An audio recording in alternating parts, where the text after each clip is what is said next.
The purpose of this training is to ensure that operators understand why startup, shutdown, and malfunction logs must be continuously maintained and how to do it properly. The South Carolina Department of Environmental Services requires that all owners and operators of industrial boilers or steam generating units must maintain a log of the time, magnitude, duration, and any other pertinent information to determine periods of startup and shutdown. A typical boiler log sheet looks a lot like this one. This log must be completed every day that the boiler is operating. The log should specifically indicate when the boiler is shut down, started up, or periods during which a malfunction occurs.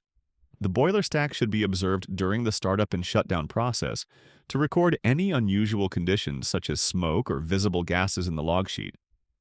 If no unusual conditions were observed, then indicate that there were not unusual conditions or excess emissions during the startup or shutdown process. During periods of normal operation, simply indicate that the boiler was checked and include any other regularly collected data in the log sheet. If the boiler is shut down, it will not be necessary to complete the log for each day that the boiler remains offline.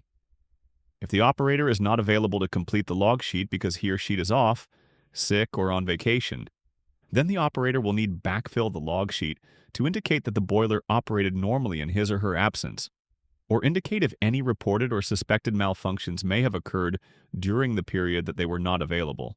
If the boiler is switching fuel because of a curtailment or other issue, then this also needs to be indicated on the regular log sheet. Periods during which the boiler is operating on number 2 fuel oil need to be logged on the fuel oil boiler log and visual inspection form. The start and stop date and time should be indicated for each boilers along with hours ran, the reason we are using fuel oil, and how much fuel oil was used. The visual inspection log needs to be completed for each boiler every day that the boiler operates on fuel oil. This concludes the training on boiler startup, shutdown, and malfunction logs. If you have any additional questions, please contact HSE. A short quiz follows this lesson. Thank you.